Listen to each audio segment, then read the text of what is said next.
설 명절을 맞아 소외 이웃을 위한 떡국 나눔 행사가 진행됐습니다. 글을 몰라 평생을 서럽게 살아온 할머니들이 시를 쓰며 제2의 인생을 맞이하는 감동 스토리, 영화 시인할매가 관객들을 찾아왔습니다. 복음화율이 낮은 일본 대마도의 유일한 한인교회, 대마은혜교회를 찾아가 봤습니다.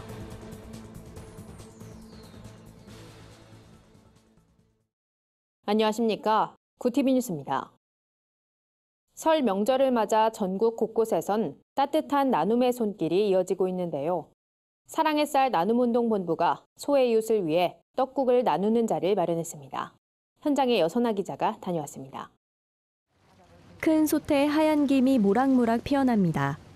바로 옆에선 해물전이 자글자글 튀겨집니다. 사랑의 쌀 나눔 운동본부가 설 명절을 맞아 소외 이웃들을 위한 식사 자리를 마련했습니다. 예수 그리스도의 사랑을 전하기 위한 거, 주님께서 우리들에게 작은 소자에게 베푼 그것이 나에게 준 것이다라는 그 말씀대로 명절에 평소보다 더욱 소외감을 느끼게 될 어르신들은 떡국 한 그릇으로 헛헛한 마음에 위로를 얻습니다. 올해는 서울시 재향군인회 여성회도 참여해 사역에 힘을 보태고 있습니다. 우리 고유의 명절 설날인데 이분들이 오늘의 계기를 통해서 더욱더 힘을 좀 내시고 2019년도에는 더 몸도 마음도 건강하게 사셨으면 바라는 마음입니다.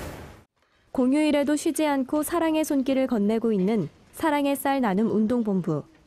이선구 이사장은 소외 이웃들을 위한 섬김 사역에 많은 이들의 성원과 기도가 필요하다며 어려운 경기지만 사역이 지속될 수 있도록 더 노력하겠다고 전했습니다.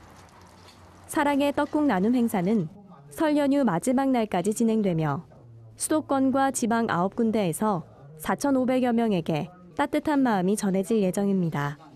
구티비 뉴스 여선아입니다. 글을 몰라 한평생을 서럽게 살아온 할머니들이 시를 쓰며 제2의 인생을 맞이하는 가슴 따뜻한 이야기, 영화 시인할매가 스크린에 올랐습니다. 특별히 이번 영화는 소녀시대 수영이 할머니들의 시를 직접 읽어주는 영상이 공개돼 개봉 전부터 관객들의 관심을 이끌어냈습니다. 전남 곡성군 서봉마을에 작은 도서관이 열린 후 할머니들은 처음으로 한글을 배우고 서툴지만 아름다운 시를 써내려가기 시작합니다. 기교를 부리기보단 담담하게 속마음을 적어내려가는 할머니들의 모습은 보는 이들에게 깊은 감동을 선사합니다. 일을 하다가도 자식들을 떠올리다가도 펜을 들고 시를 썼던 할머니들. 그렇게 할머니들의 시는 한데 모여 성인문예 교육시화전에서 장려상을 수상하고 2016년 시집으로 출간됐습니다. 영화 시인할매의 이종은 감독은 삶의 모진 풍파를 담담하게 담아낸 할머니들의 가슴 따뜻한 시의 음절들은 관객들의 마음 깊숙이 자리 잡을 것이라며 바쁜 일상을 하루하루 버티고 있는 현대인들을 위로하는 영화라고 소개했습니다. 화려한 볼거리는 없지만 잔잔한 스토리로 뜨거운 울림을 선사하는 힐링 영화 시인할매는 5일부터 전국 극장에서 만날 수 있습니다.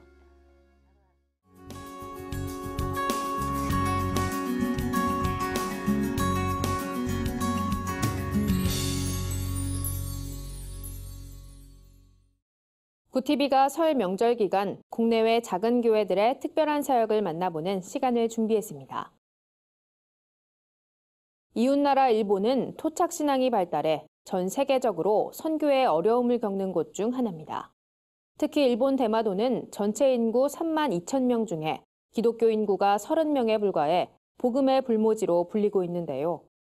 한국어 사역을 중심으로 대마도 지역 복음화에 앞장서고 있는 대마은혜교회를 우현근 기자가 다녀왔습니다. 인구 3만 2천 명의 작은 섬 대마도는 일본보다 한국에서 더 가까워 한국인들이 자주 찾는 관광지입니다. 부산항만공사에 따르면 지난해 74만 명, 올해 80만 명 이상이 다녀간 만큼 대마도에선 한국어와 한국인을 쉽게 찾아볼 수 있습니다. 하지만 일본은 국가적으로 신사와 토속 문화를 관광 상품으로 앞세우고 있어 교회를 쉽게 찾아볼 수 없습니다. 특히 대마도는 일본 전역에서 가장 낮은 복음화율을 기록하고 있어 그나마 있는 교회들은 더욱 상황이 열악합니다. 대마도엔 일본 현지 교회와 성공회 교회, 한인교회 등 단 3곳의 교회가 운영 중입니다. 유일한 한인교회인 대마은혜교회는 박영철 선교사가 지난 2015년 예장통합총회로부터 파송돼 설립됐습니다. 우리가 파송한 박영철 선교사가 이 대마도에 80여 년 전에 세워졌던 이 조선인 교회의 그 역사를 계승하기를 원한다. 주택가에서 가정집에서 제가 살고 있던 가정집에서 한인교회를 시작하게 된 겁니다. 대마은혜교회는 한국인 관광객을 상대로 영업하는 지역 주민들을 위해 한국어 교실을 열고 자연스럽게 복음을 전하는 사역을 진행하고 있습니다. 또 한류 열풍에 힘입은 문화교류는 경색돼 있는 한일 관계의 개선에도 큰 역할을 담당하고 있습니다. 근데 한국어 교실을 하는 것도 결국에는 한국어 교실이 목적이 아니고 하나님의 사랑으로 그 소망의 소식을 전하기 위해서 사실 경색되어 있는 이 한일 간의 관계를 민간 차원에서 사실은 친선 도모하고 교류하는 작업들을 지금 많이 하고 있습니다. 빨간 지붕과 하얀 십자가가 눈에 띄는 대마은혜교회는 지역 주민과 한국인 관광객들 사이에서 새로운 명소로 소개되고 있습니다. 매년 찾는 수가 많아져 한국교회의 후원과 협력을 요청하고 있는 상황입니다. 그 대마도가 가까운 곳이고 또 자연이며 역사적으로도 굉장히 의미가 있고 도전받는 그런 내용들이 많기 때문에 신앙적으로도 그렇고 앞으로 경비 많이 들이지 않고 단기 선교나 또 비전 트립으로 오기에 참 좋은 곳이지 않을까 그런 생각을 해봅니다. 구티비 뉴스 오현근입니다. 세상 속 크리스천들의 다양한 이야기를 만나보는 시간입니다. 오늘은 어떤 소식들이 있는지 한혜인 기자가 소개해드립니다.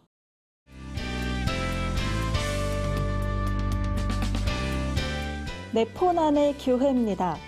오늘 첫 번째로 전해드릴 소식은 아프리카 우간다로 해외 선교를 떠난 부천 찬빛교회 청년들의 따뜻한 이야기입니다. 사랑을 전하러 갔다가 더 많은 사랑을 받고 돌아왔다고 하는데요. 청년들은 벽화 그리기, 티칭 사역, 성경 캠프 등 다채로운 프로그램으로 우간다 주민들과 아이들에게 복음을 전했습니다.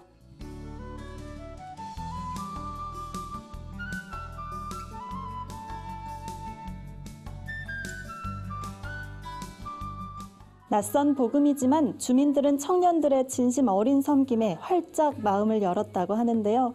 함께 예배를 드리고 신나게 찬양을 따라 부르는 모습이 감동을 전합니다. 한국으로 돌아오기 전 목사님과 청년들은 아이들과 주민들의 학업과 건강, 영혼 구원을 위해 눈물로 기도하며 이들의 미래를 하나님께 맡겨드렸는데요. 청년들은 우간다에서도 역사하시는 하나님을 만나게 돼 감사하다며 내전과 가난, 질병으로 고통받는 우간다 땅에 계속해서 복음이 흘러가길 소망한다고 전했습니다. 다음 소식입니다. 뮤지컬 압살롬의 기념비가 관객들을 찾아왔습니다. 뮤지컬이란 큐티와 뮤지컬의 합성어인데요. 성경 속 이야기를 현 시대를 살아가는 우리의 이야기로 재해석해 음악과 함께 풀어낸 새로운 장르입니다. 이번에 진행된 압살롬의 기념비는 성경 속 인물인 다윗과 압살롬의 삶을 담아냈는데요. 극단 대장부는 압살롬이 아버지를 반역하게 된 이후부터 다윗을 향한 하나님의 사랑까지 성경 속 이야기를 흥미진진하게 풀어냈습니다. 관객들은 비극적인 인생을 살았던 압살롬을 통해 진정한 하나님의 뜻은 무엇인지 깨닫는 소중한 기회가 됐다고 평가했습니다. 마지막 소식입니다. 가수 황치열 씨가 팬들과 함께 소외된 이웃에게 따뜻한 겨울을 선물했습니다. 황치열 씨와 공식 팬클럽인 치어리더 회원들이 서울의 달동네로 불리는 백사마을 주민들에게 연탄 2,000장을 배달한 건데요. 황치열 씨의 첫 번째 정규 앨범 발매를 기념하는 봉사활동이었다고 하네요. 좋은 일 할 수 있게 돼서 너무 좋게 생각하고 있고요. 그냥 저희 마음은 20대니까요. 열심히 연탄 잘 나누도록 하겠습니다. 팬클럽 회원들은 연탄 봉사 외에도 황치열 씨의 이름으로 기아대책 희망운 캠페인에 1,100만 원을 기부했습니다. 기아대책은 팬들의 사랑이 담긴 성금은 소외계층의 난방비 지원, 주거시설 보수, 방한용품 구입 등에 사용될 예정이라고 전했습니다. 네포난의 교회는 시청자 여러분의 제보를 기다리고 있습니다. 함께 나누고 싶은 영상이 있다면 전화나 이메일로 참여해 주시기 바랍니다. 구티비 뉴스 한혜인입니다. 이상으로 뉴스를 마칩니다. 구티비 뉴스는 인터넷 신문 데일리 굿뉴스를 통해서도 보실 수 있습니다. 시청해주신 여러분 고맙습니다.